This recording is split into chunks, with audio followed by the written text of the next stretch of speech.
Well, good evening, everyone, and welcome to the 2018 City of Cambridge State of City Address. My name is Gary Dyke, and I'm the City Manager for the City of Cambridge, and it's my privilege to introduce Mayor Craig tonight. But first, I think it's important I introduce a number of the elected officials and special guests we have here this evening. As usual, I'd ask them to raise your hand, stand up, and enter your name, and we'll hold our applause till I'm finished.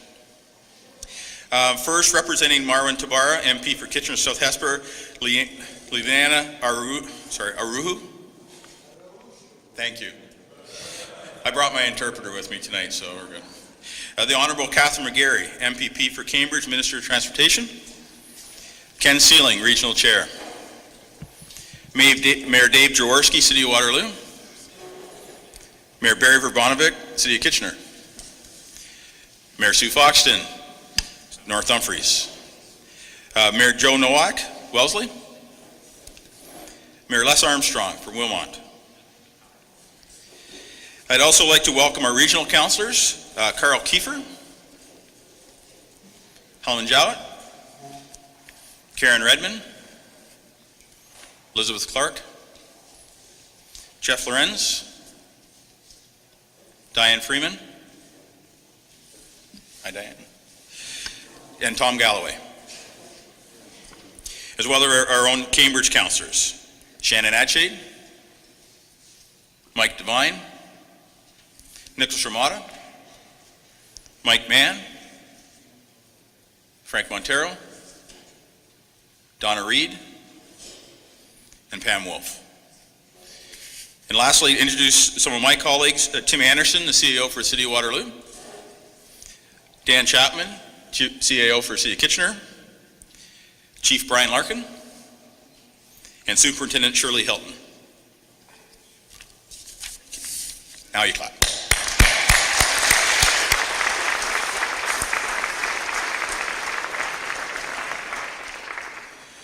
I'd like to note now that this evening's speech is being broadcast by Rogers Television, and thank you, Rogers, for their continued support for the City of Cambridge, and let you know that we'll also be posting a video of tonight's event on our website at www.cambridge.ca. You can also be part of the conversation online. The hashtag can be found on your card tables, hashtag cbridge, SOTC18. And I'd also like to acknowledge for tonight the thanks for our sponsors this evening, Energy Plus, HIP Development, the Event Firm, Monograms, Fight on Fine Pens, Lily Ruth, and Paget. Thank you.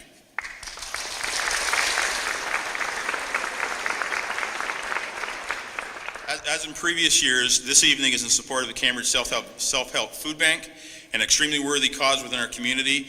And Pat Singleton, the Executive Director, as well as the board members and staff are here with us this morning. So you can stick your hand up, please. Thank you.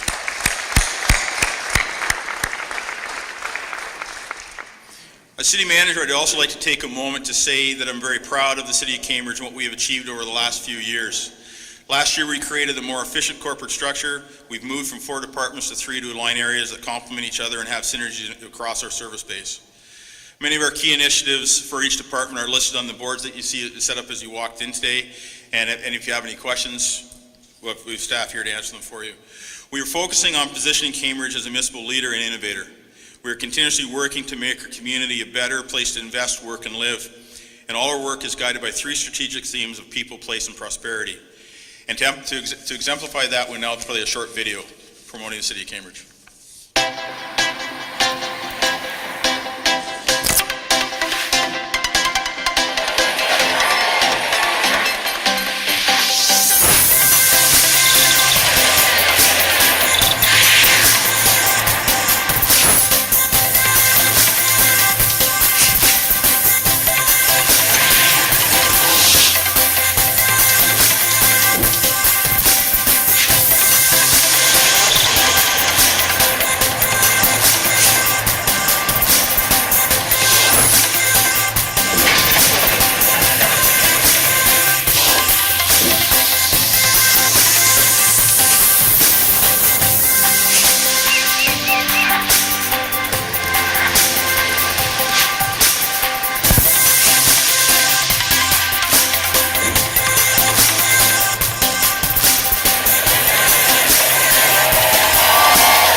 And I think, as you saw in the video, it appropriately sets the tone for what we're going to hear tonight from His Worship Doug Craig. Doug Craig has served as the Mayor of Cambridge since the year 2000. He is passionate about the ongoing prosperity, vibrancy, and economic growth of our community. In fact, he was recently honored with the 2018 Cambridge Chamber of Commerce Lifetime Achievement Award. Ladies and gentlemen, Mayor Doug Craig.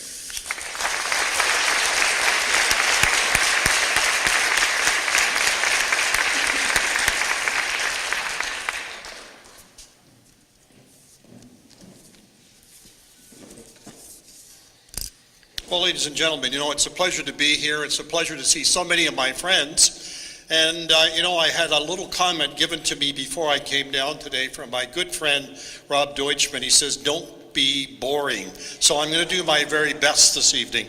But I've asked if we could come here for a specific reason. And of course, the space that we have is donated by HIP Developments, Gaslight people. And there was a particular reason for that, which I'll get into as we move along in the speech. I want to thank my staff, Karen Pepper and Lena Veglia, and all the support staff. I just show up at 4:30. That's what I have to do. And they do this great job of setting things up, making things work, and just making it a wonderful environment, not only to enjoy, but to assimilate different things that are going on and to communicate with people you haven't seen in a long time. The state of the city this year, it was interesting. I was on a trip last year, and somebody said to me on the trip, we had met a number of people, and if you were to describe your community, how would you describe it? What would the images be? What would it look like?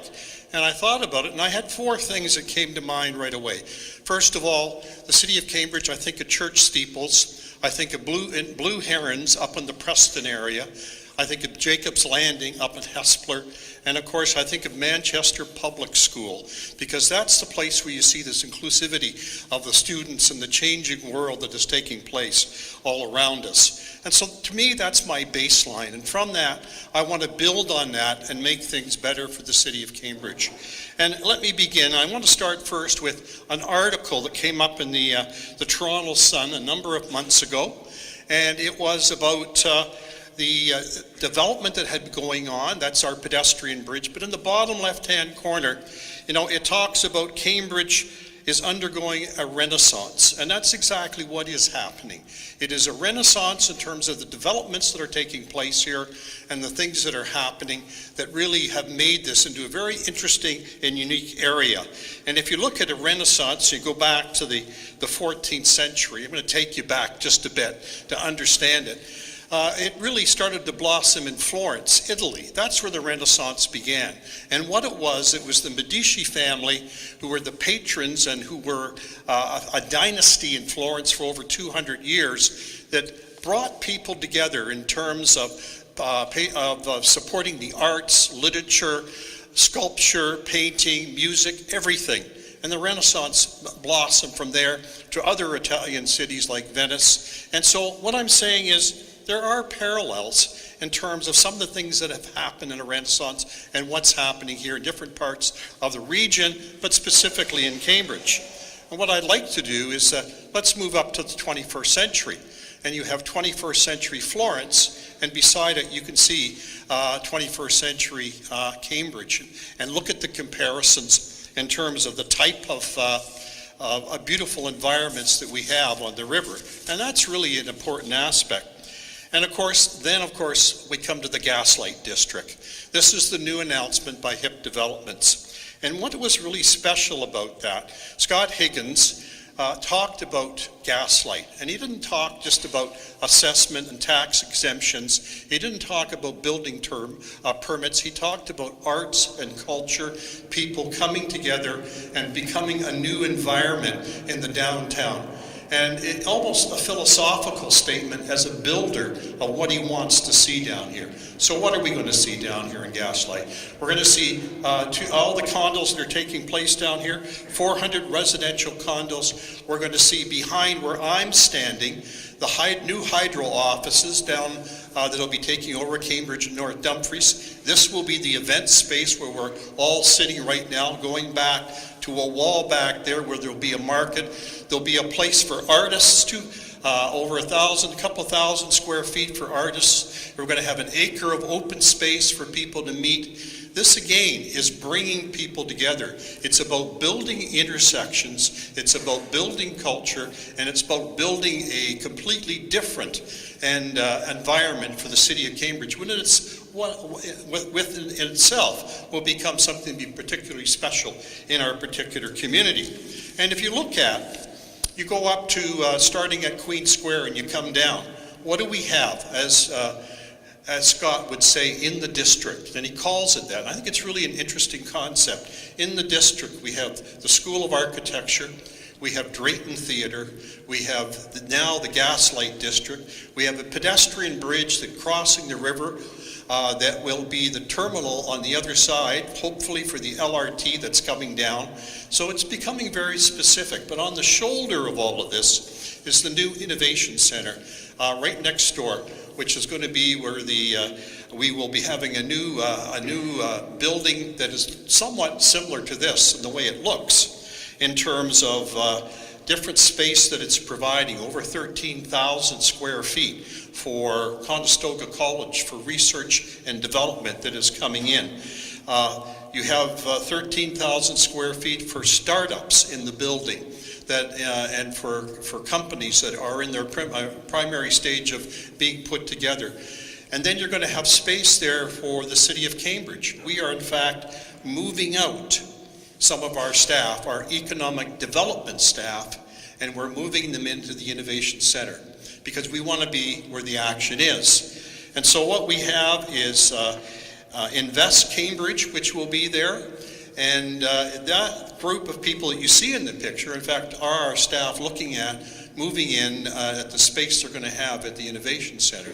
So we have a district down here that is quite unique, that is somewhat self-contained, that provides live, work, and play areas for everybody, and really defines a new Cambridge and a new renaissance in the whole community. And beside it, you have Service Cambridge. So what we're trying to say here, Service Cambridge is in City Hall, but when we build the multiplex at the Cambridge Center, what we're looking at is putting another Service Cambridge there. In other words, moving parts and units of City Hall out into the community, actually where they belong. And that will in fact service the public better, and in fact will integrate ourselves as a City Hall within the community. And I think in the future, the need for a bigger City Hall won't be there, because we'll have people out and everywhere. And I want to say one other thing too. I mean, our staff are wonderful in how they service people, how they deal with people in different particular problems economically, day to day at Service Cambridge. But when you come to Cambridge City Council, you get even that warm, friendly feeling also when you come to council. Anyways, how do we stack up as a community? How are we doing in relationship to our neighbors, to other regions, other parts of the country? And it's interesting, you know, we have one of the lowest unemployment rates within the country. We should be very proud of that. And I'm talking about the three cities. And we all work within each other in terms of cooperating. We are the fourth most friendly city in North America in the small city category. And that's out of about 400 municipalities. We've been rated fourth. I think it starts in the mayor's office, actually. So, and we have over 10,000 businesses and growing. So we're doing very well. And we should keep that in terms of what's happening. But as we go up the river, in a sense, we had an announcement the other day, the University of Waterloo School of Architecture. These are their concepts for the future, for the downtown, which probably may be in the district down here or across the river. But you have two concepts, one in the parking lot right next to the School of Architecture, and one behind Main Street, integrating into Main Street with front door shops, which is a very interesting concept. They want to expand. They want to become a bigger part of the community. They want to, in fact, be part of the growing economic boom that they see here, and they want to service their students better. So that's now taking place. And I think we're all very proud to see that happening. And of course, we have the handmaidens, okay? And we're the new Hollywood North in a number of respects. Designated Survivor, Murdoch Mysteries, Flatliners. We had 15 films last year shot in the city of Cambridge, because you can take any atmosphere. You can take any time period and you can find it here. And I think that's, really is a reflection on what we offer. And of course, we are trying to amplify that as much as possible by having films come in. I was in Europe last year and somebody said, well, where are you from? And I said, well, I'm in that region with Kitchener and Waterloo. And they said, huh? I said, where? I said, well, Handmaidens. Oh, they said the city of Cambridge. And that's the kind of information and connection you make back, which I think is really terrific in terms of the reputation you get. And the community is very proud. It really is. And even though it becomes a bit of a disturbance and a bit of an inconvenience at times, filming here has really had a great impact in terms of the economy and in terms of making us proud as to who we are and what kind of community we are dealing with. The next thing I want to talk about really is my theme with regards to back to the river. And we've had that theme probably the last 4 and 5 years, and we're a community that is a river city. And we need to come to terms with that, and I say that every year. It's important to understand the roots of how this city developed, how the different parts of Galt, Preston, and Hespeler developed in the early years when we used water power to drive our mills and everything else. Of course, now we're using computing power, which is quite a different thing.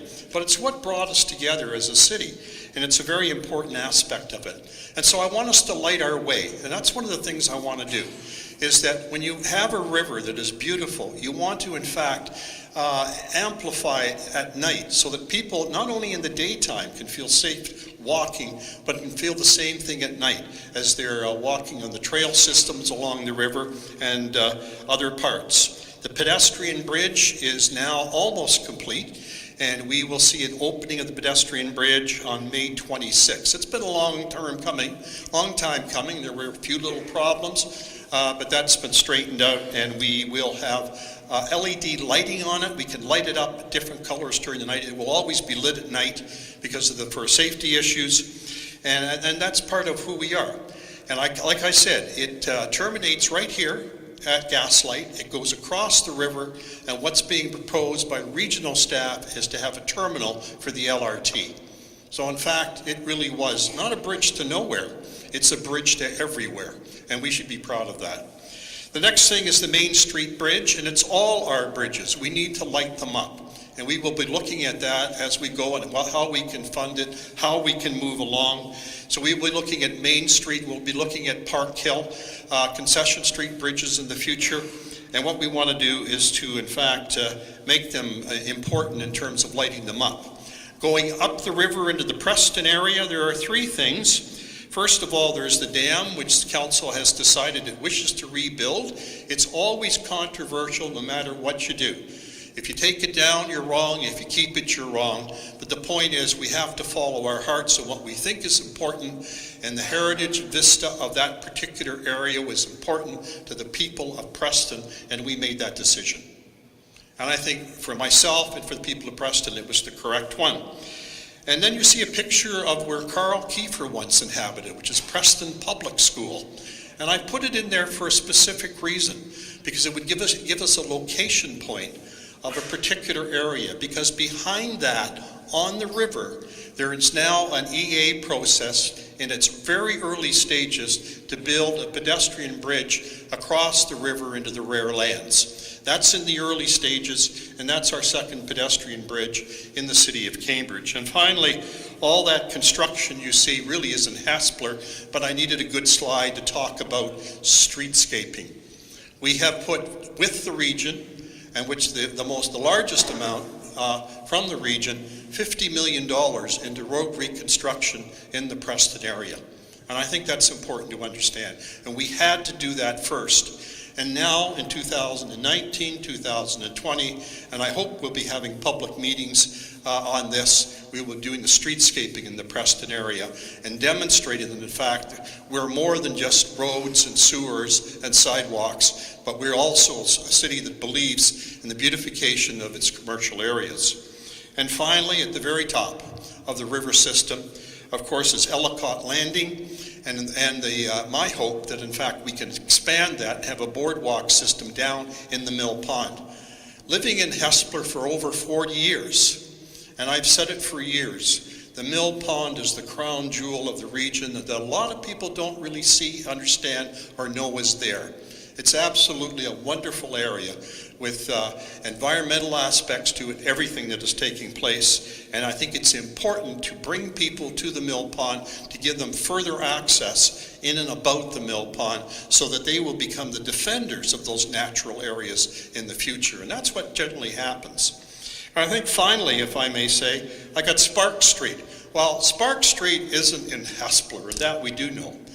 But Milling Road is. And Milling Road is a very special street that I think we have to look at in terms of making it much more pedestrian and opening it up to other great things that can happen there. And it would be, in fact, tied into the Hespeler core area. We own a building there that we should be giving away because of the fact we're not using it to its full potential. And I think Milling Road can become a very special place, and we need to look at that in terms of the future with regards to further commercialization of the Hespeler area. Going upstream, and when you go upstream, it's difficult. And I've been criticized in the past because people will say, well, all you ever do is talk about good things. So we have challenges. We have challenges that we share with all the cities. And of course, the most recent one that we've been through, and I've talked about this, and I talked about it at Christmas time. This city has gone through numerous challenges over the years, going back to the 1840s when we had a cholera epidemic in the city, and a quarter of the inhabitants died. We had challenges during the First and Second World War, when men went off to war and the city still had to run, and of course women came to the forefront to run the cities at that time. And we had challenges going on back to the 1900s with 17 floods in the city. And we came through all of those.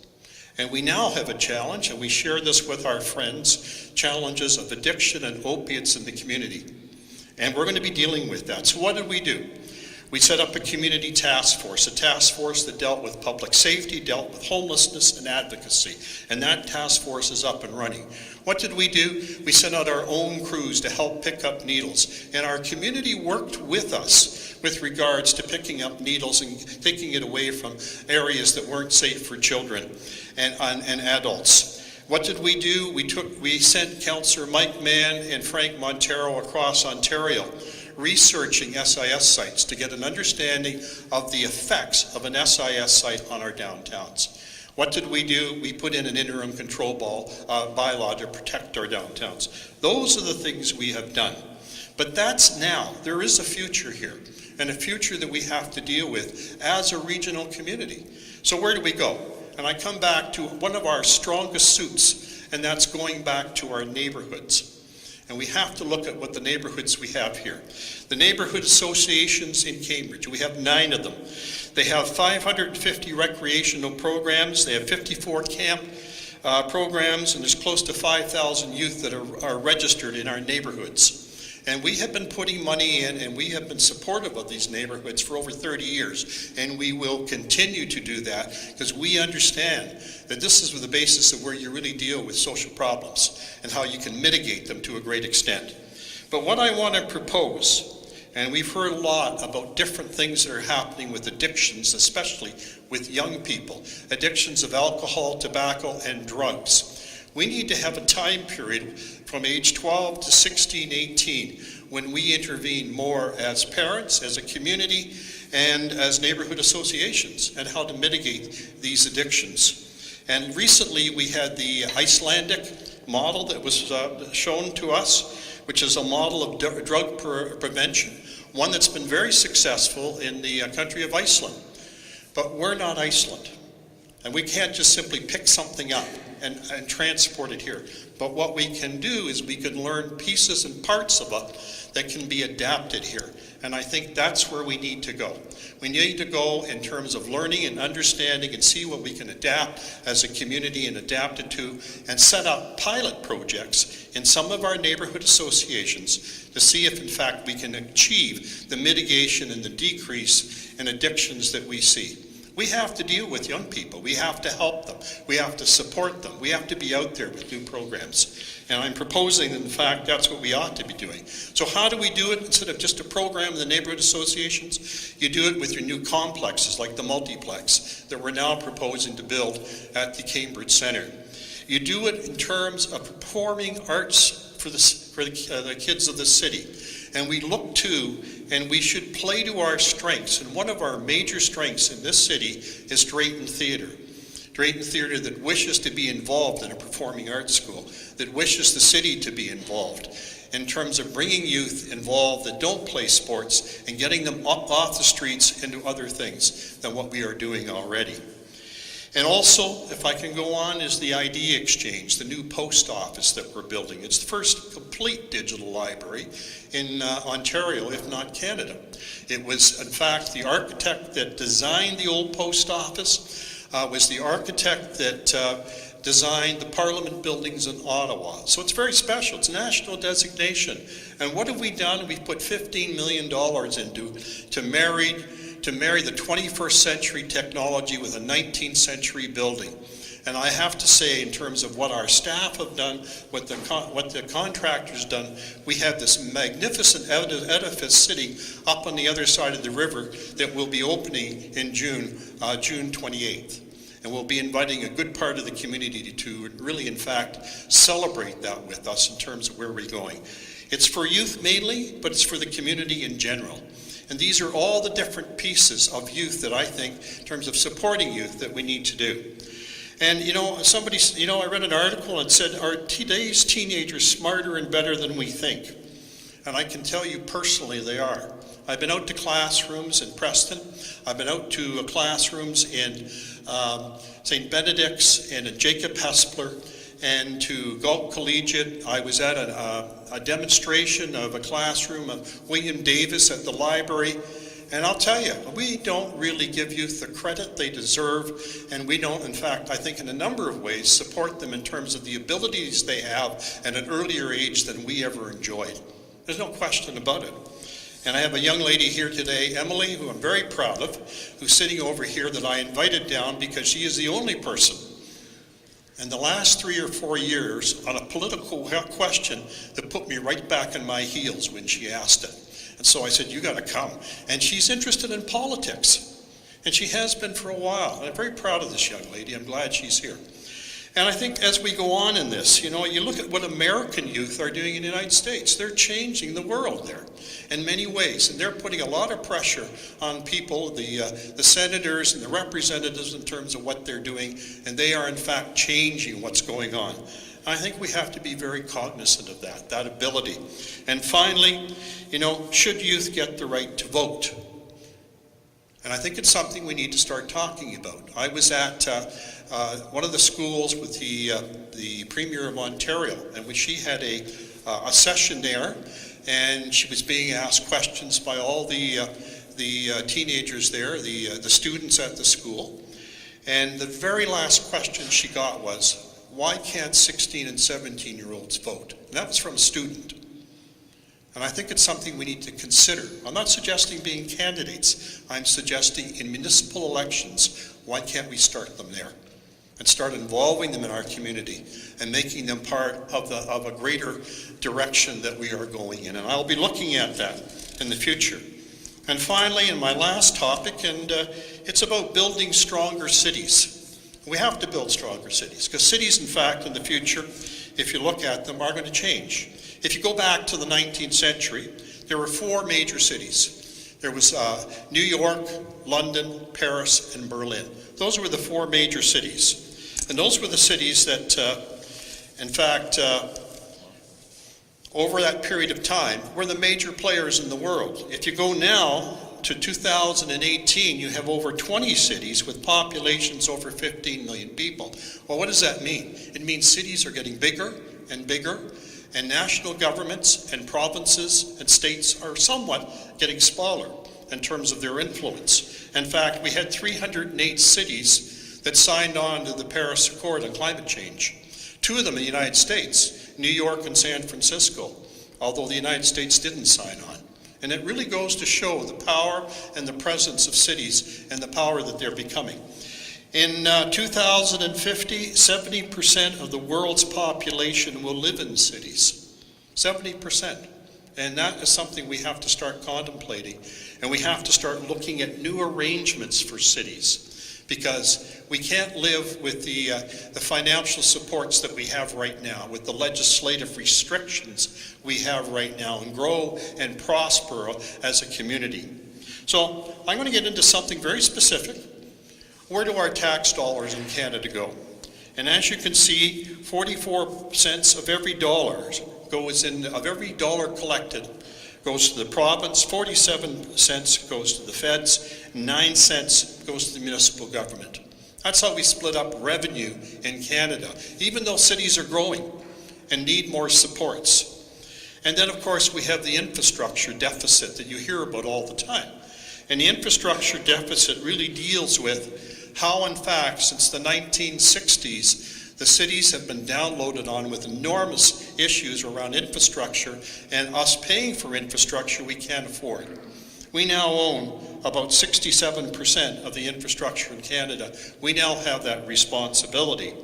So I think Bonnie Crombie in Waterloo said it best.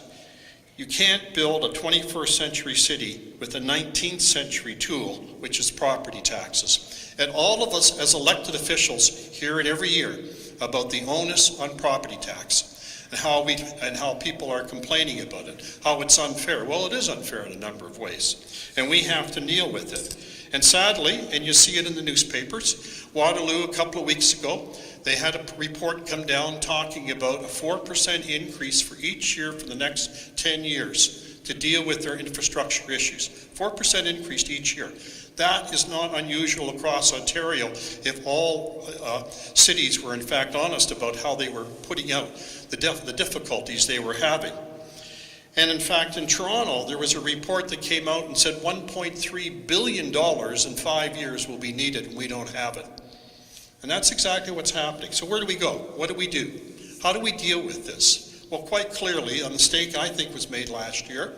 The Association of Municipalities of Ontario suggested that in fact we add 1% to the HST, make it 14%. Of course, that was hardly rejected, and I don't think it is necessary. I think it's not the right way to go. What I would like us to do, and I think it can work, and I think it's going to take more strength than we've shown in the past, is I want 1% of the revenue that's already being collected. There's no reason why we can't ask for that. So what will that mean? 1%. Well, it would mean annually that the city of Cambridge, the region of Waterloo would get $45 million every year. It would mean annually that Cambridge would get $11 million, that Kitchener would get 20, Waterloo 10, Guelph a single tier 17, Wellesley $956,000, Wilmot $2 million, Woolwich $2.3 million, and North Dumfries $900,000. And when you walk out of here today, ask the mayors, what would that mean? Well, what it would mean is we could actually deal with the infrastructure problems that we've got, and what it means is we could start to flatline at the inflation rate the property taxes across this region. That's what it means. We need to have a better deal. We need to have a better deal for the property taxpayers of this city, this region, and this province. And I'm suggesting that in fact it can be done, but not by adding new taxes, but by having a better division of taxes across the board. Finally, I'm going to talk about the Cambridge postcard. And that's what it is. It's a postcard. It gets sent all over the world. These are students from Mexico that in fact had come to Cambridge City Hall and talking about and had coming here to visit. We had mayors from Portugal.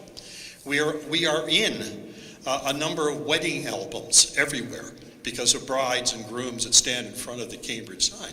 So it is in fact a postcard in a way that goes across and around the world. And people would say to me when they visit, well, what do you want for Cambridge? What do you see as the future of Cambridge? You know, and I would say, well, we have to remember who we are. We have to remember that we are a city that believes in heritage. We're a city that believes in environment. We are a city that is rooted in our rivers. That's who we are. And I want us to have better trails. I want us to have better roads, better policing in our cores and neighborhoods. I want better access to the river. I want better maintenance of our heritage stock. And finally and simply, I want us to be simply a better Cambridge. And that's what we can achieve. Thank you, ladies and gentlemen.